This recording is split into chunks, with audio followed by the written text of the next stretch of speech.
What's going on, YouTube? Welcome back to another episode of What the Fork. Thanks to everybody that's been watching and subscribing to the videos. We really appreciate it.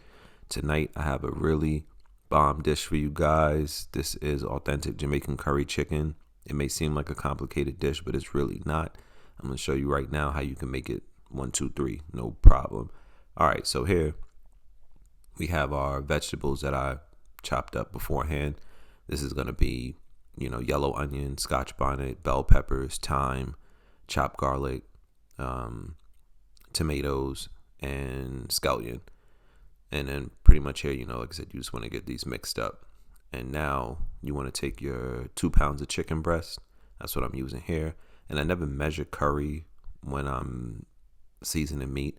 I just pretty much sprinkle on enough until it gets a good yellow color like you see right here.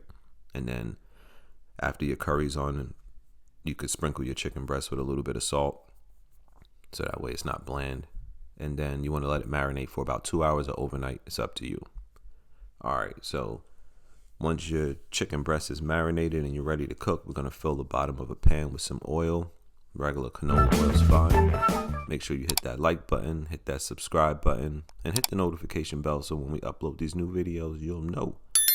All right, so after you put the oil in the bottom of the pan, you want to go ahead and sprinkle some curry in the oil. We call this burning the curry. And you want to make sure that the oil is hot when you do that. After you do that, go ahead and throw your vegetables in like you see here. Toss them around in the oil. And we're going to let the vegetables cook down first, because chicken breast cooks very fast. And if you let it overcook, then you're going to dry them out. All right, so you want to sprinkle your vegetables with a little bit of salt. And we can sprinkle it with a little bit of black pepper. And to cook these vegetables down, it's not going to take long. Probably take about 5 to 6 minutes. We'll just get that tossed around. And there's also allspice in here too. Again, I'll have all the ingredients in the description for you guys.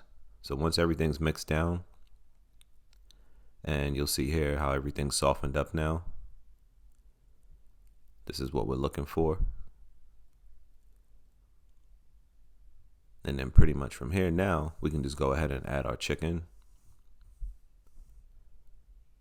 Let's go ahead and get our chicken breast in there. Then once our chicken breast is in there, we're going to just go ahead and get it tossed around in all the oil and the vegetables.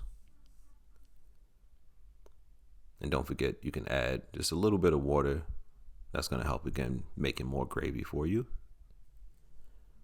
And this is perfect because you can make this with, I always eat it with jasmine rice.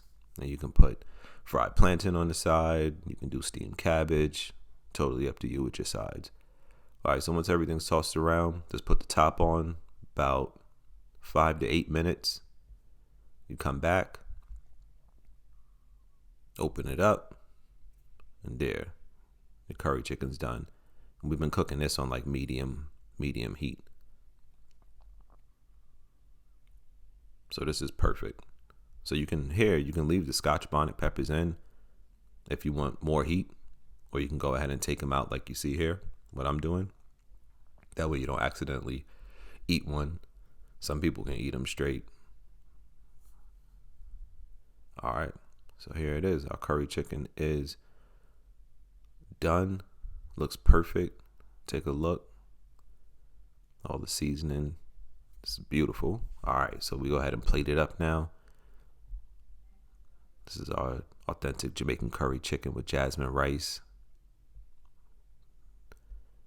This looks good. Simple, quick, easy, healthy meal. Thanks again for watching, you guys. Hit that subscribe button, hit the notification bell button. It's What the Fork.